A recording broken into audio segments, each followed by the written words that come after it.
Pebbles Telugu. కోతిరాజుగారి త్యాగం. ఒక అడవిలో కోతిమూక ఒకటి చాలా తియ్యని మామిడి పళ్ళున్న చెట్టు దగ్గర నివసిస్తుంది.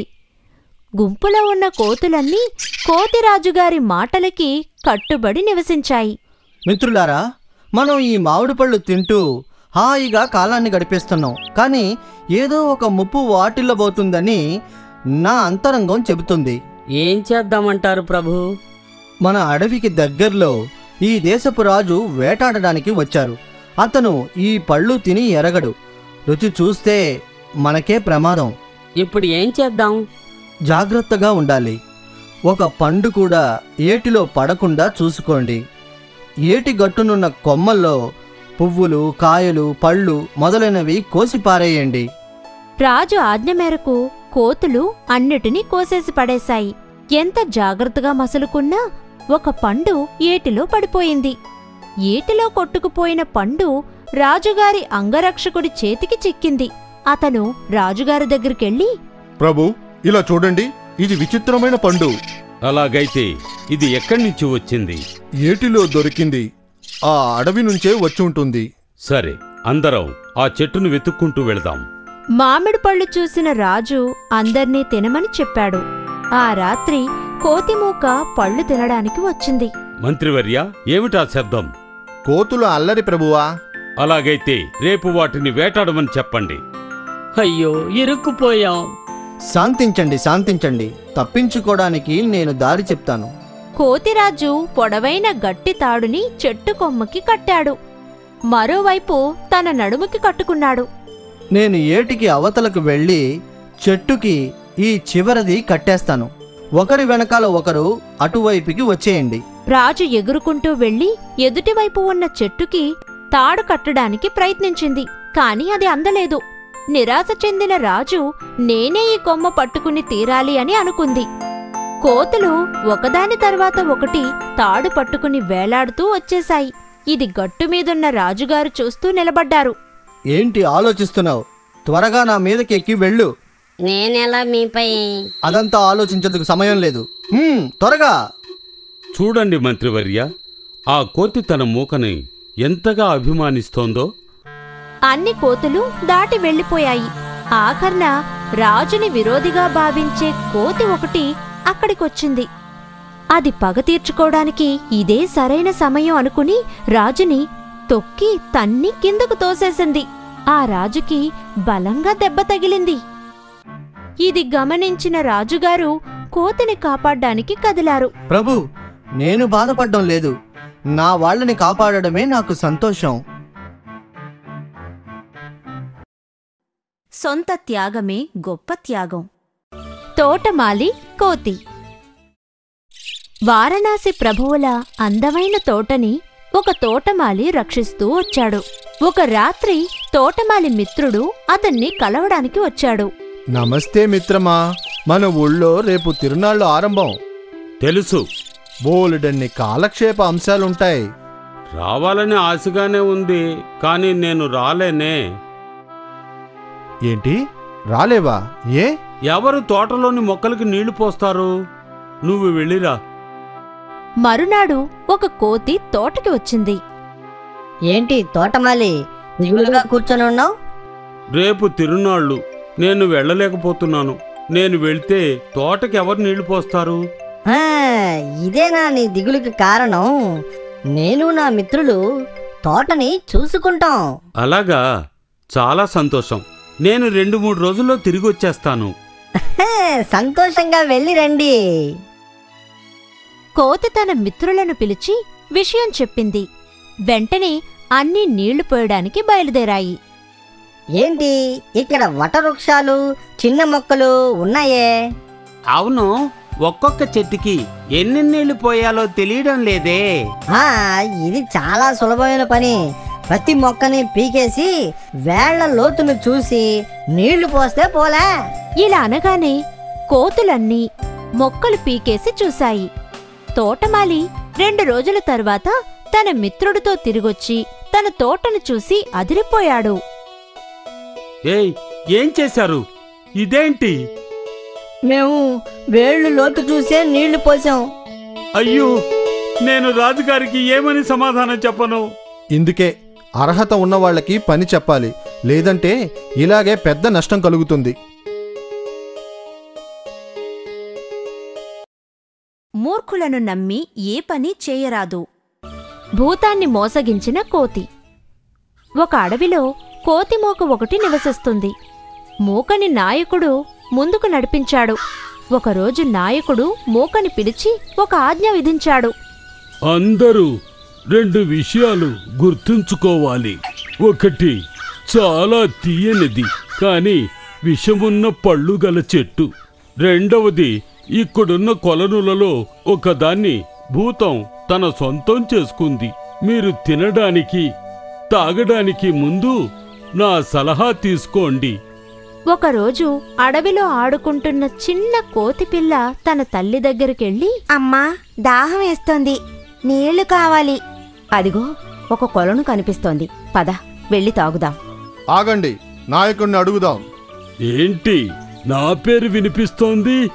దాహమేస్తోంది, తమరే ఈ కొలనులోని నీళ్లు తాగొచ్చో తాగకూడదో చెప్పాలి. కాస్త ఆగండి, చూసి వచ్చి చెబుతాను. ఏంటి, కొలను వైపు ఖాళీ అడుగులు కనిపిస్తున్నాయి, కానీ ఒకటి కూడా తిరిగి వచ్చినట్టు కనిపించడం లేదే. మూక దగ్గరికి వచ్చింది కోతి. లేదు, ఈ కొలంలో భూతం ఉంది. సరే, నేను ఆలోచించి ఒక మార్గం చెబుతాను. హఠాత్తుగా కొలను వైపు నాయకుడు కదిలాడు. ఏయ్, నా కొలను దగ్గరేం చేస్తున్నావు? ఎవరు దీని దగ్గరికి వచ్చినా మింగి పారేస్తాను. మేము లోపల ఉండబోము. అలాగైతే అందరూ దాహంతో చావాల్సిందే.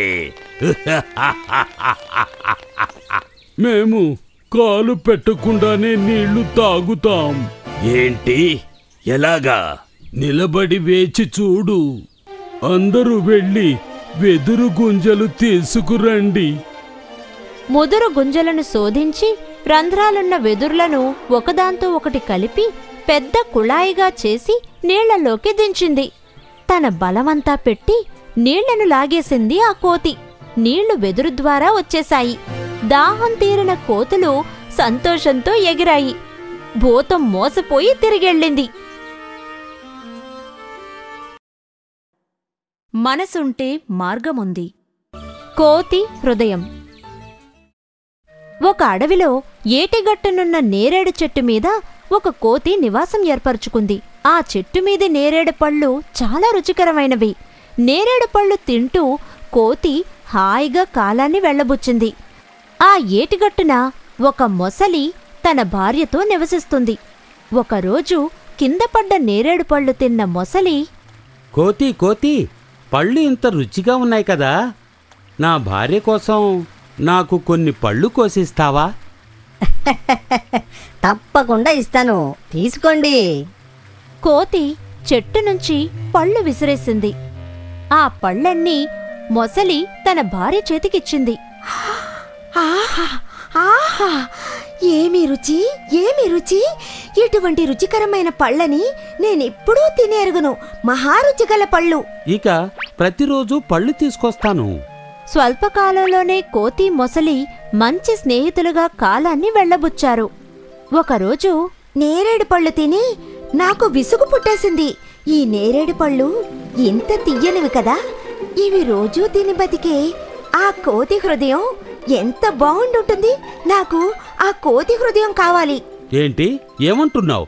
తను నా మిత్రుడు. ఈ ఆలోచన నువ్వు మార్చుకోవాలి. కుదరదు. కోతి హృదయం దక్కలేదంటే నేను నీకు దూరమైపోతాను, అంతే. ఇది విన్న మొసలి చాలా దిగాలుగా వెళ్ళింది. ఎలా ఈ కోతిని ఇంటికి పిలవాలంటూ ఆలోచిస్తూ అది బయలుదేరింది. హఠాత్తుగా ఒక నిర్ణయానికి వచ్చిన ఆ మొసలి, మిత్రమా, ఈరోజు నువ్వు మా ఇంటికి విందుకు రావాలి. చాలా సంతోషం, నేను వస్తాను. కోతి మొసలి వీపు మీద ఎక్కగా మొసలి ఈదడం మొదలుపెట్టింది. కొంచెం దూరం వెళ్ళిన తర్వాత, మిత్రమా, నన్ను క్షమించు. నా భార్యకి నీ హృదయం కావాలట, అందుకే నిన్ను తీసుకెళ్తున్నాను. బాగా ఇరుక్కుపోయానే, ఎలాగైనా తప్పించుకోవాలి. అరేరే, ఇది నువ్వు ముందుగా చెప్పి ఉండాల్సింది మిత్రమా. నా హృదయాన్ని చెట్టు మీద పెట్టి వచ్చాను. మళ్ళీ గట్టుగాడికి నన్ను తీసుకెళ్ళు, తీసిస్తాను నీకు. సరే. గట్టు చేరుకోగానే కోతి దూకి వెళ్లి చెట్టును చేరుకుంది. మిత్రుణ్ణి నన్నే చంపాలని చూస్తావా? సాధ్యమా? తెలివి తక్కువ ముసలి, హృదయాన్ని బయట తీస్తే ఎలా బతకడం సాధ్యం? పోయి నీ భార్యతో నా హృదయం దొరకలేదని చెప్పు. సరైన సమయంలో చేపడితే గండం గట్టెక్కొచ్చు. కోతి తెలివి తక్కువ మొసలి. ఏటిగట్టునున్న నేరేడు చెట్టు మీద ఉండే కోతి దగ్గర మోసపోయిన మొసలి భార్య ఎలాగైనా కోతిని పట్టుకోవాలి అని అనుకుంది. ఏటిని దాటడానికి కోతి ఏటిలో ఉన్న చిన్న రాళ్ల మీద నుంచి వెళ్తుంది. ఒకరోజు ఆ కోతిని పట్టుకోవడానికి నేను ఒక ఉపాయం చెప్తాను, వినండి. ఉపాయం వద్దు, ఏమీ వద్దు. నేను తీసుకొచ్చే చేపల్ని వండి తింటే చాలు. ఈసారి తప్పించుకోలేని విధంగా మంచి ఐడియా ఇస్తాను, నన్ను నమ్మండి.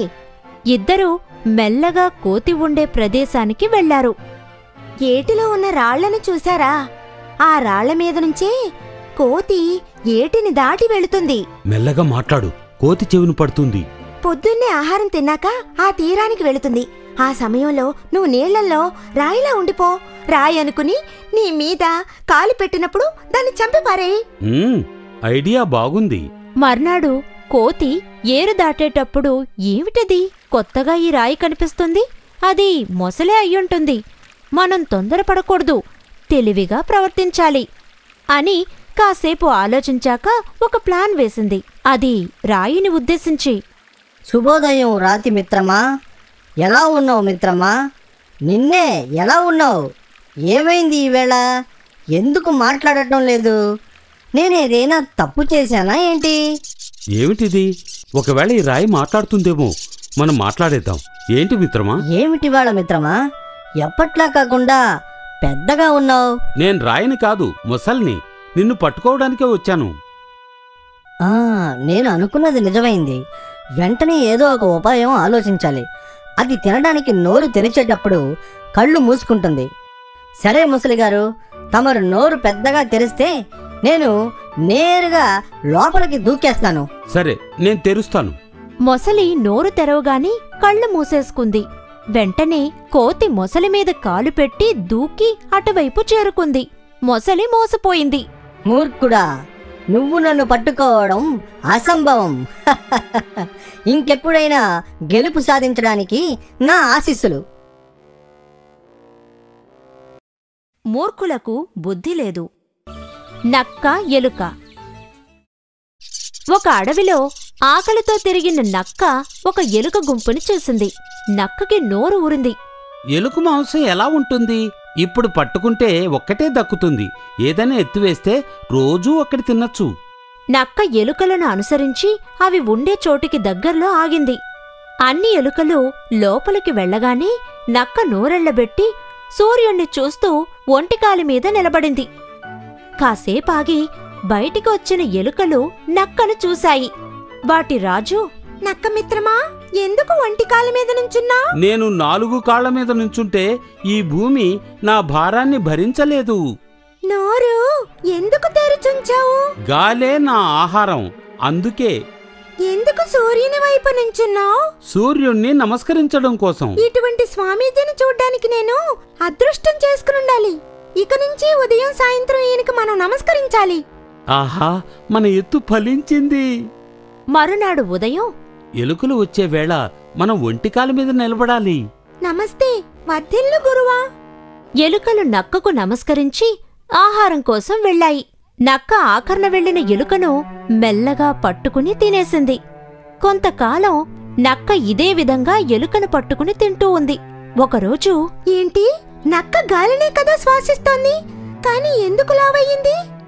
కారణం ఏమై ఉంటుందంటావ్? సంఖ్య ఒక్కొక్కటి తగ్గిపోతూ ఉంది, నక్క మాత్రం లావయ్యింది. ఒకవేళ మన ఎలుక మిత్రులను నక్క పట్టేసిందా? కానివ్వండి, అదేంటో నేనే కనిపెడతాను. ఆ సాయంత్రం ఎలుకలు బయటికి వెళ్లడానికి ముందు, ఈరోజు మీరు ముందు వెళ్ళండి, నేను ఆఖరినొస్తాను.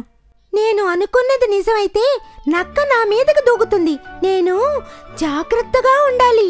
ఆ క్షణమే నక్క దూకి ఎలుకను పట్టుకోవడానికి ప్రయత్నించగా ఎలుక పక్కకు తప్పుకోగా కింద పడింది నక్క. దొంగతనం బట్టబయలైంది. రాజు దూకి నక్క కంఠనాళాన్ని కొరికి చంపింది. మిగతా ఎలుకలకు మంచి విందు దొరికింది.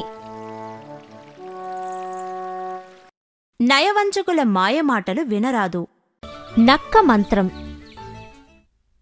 ఒకరోజు ఆకలితో ఉన్న నక్క సింహాన్ని దాటి వెళ్లాల్సొచ్చింది. ఏం కావాలి నీకు? దీని దగ్గర నుంచి తప్పించుకోలేను. దీనికి అణిగిమణిగి ఉన్నట్టు నటించాల్సిందే. అయ్యా, దయచేసి నన్ను తమరి పనివాడిగా అంగీకరించండి. సరే. ఎంత అదృష్టం! ఇక నేను పస్తులతో చావనక్కర్లేదు. సింహం నక్కను తన గుహకి తీసుకువెళ్ళింది. నా మాట ప్రకారం నడుచుకుంటే నీకు మంచి ఆహారం దొరుకుతుంది. మీ మాటే వేదవాక్కు. సరే, రోజూ ఉదయం కొండ మీదకి వెళ్ళి ఏదైనా మృగం కింద కనిపిస్తోందా అని చూసి చెప్పాలి. అలా చూస్తే వెంటనే నా దగ్గరకు వచ్చి అండాకా ఖసం అబూకా హుకుం వేటాడు సీసేం అని చెప్పాలి. నేను ఆ మృగాన్ని చంపి తిన్న తరువాత మిగిలింది నువ్వు తినొచ్చు. మరునాడు నక్క కొండపైకెళ్లి చూసింది. అక్కడ ఒక ఏనుగు దాని కంటపడింది. వెంటనే పరుగున వచ్చి సింహంతో, నేను ఒక ఏనుగును చూశాను. అండాకా కసుం అబూకా హుకుం వేటాడు సీసే. సింహం ఏనుగుని చంపి కడుపు నిండా తిన్న తర్వాత నక్కను కూడా తినమంది. నక్క కూడా కడుపు నిండా హాయిగా తినేసింది. కొన్ని నెలల పాటు ఇలాగే గడిచింది. నక్క బాగా లావయ్యింది. ఒకరోజు, నేనెందుకు మిగిలినవన్నీ తినాలి? నేను కూడా వేటాడగలను. సింహానికి ఈ మంత్రంలోనే బలం దాగి ఉంది. సింహంతో నక్క, అయ్యా, చాలా కాలంగా మిగిలిన ఆహారం తింటున్నాను. నేనే ఒక ఏనుగుని వేటాడదలుచుకున్నాను. చూడు నక్క, సింహం మాత్రమే ఏనుగుని చంపగలదు. నేను ఇచ్చింది తిని సంతోషంగా ఉండు. దయచేసి నాకొక సందర్భం ఇవ్వండి. మీరు కొండపైకి వెళ్ళి ఏనుగుని చూడగానే నా దగ్గరికి వచ్చి అండాకా కసం అబూకా హుకుం వేటాడు సీసే అని చెప్పండి. సరే, వెళ్ళి చూస్తాను. కొంచెం సేపయ్యాక, ఇటువైపు ఒక ఏనుగు వస్తోంది. అండాకా ఖసం అబూకా హుకుం వేటాడు సీసేం. నక్క వెంటనే వెళ్లి ఏనుగు మీదికి దూకింది. కాని ఏనుగు దాని తొండంతో నక్కని కింద పడేసి కాలితో తొక్కి చంపేసింది. పరాయి వాళ్లలా ఉండాలనుకోరాదు. పెబిల్స్ తెలుగు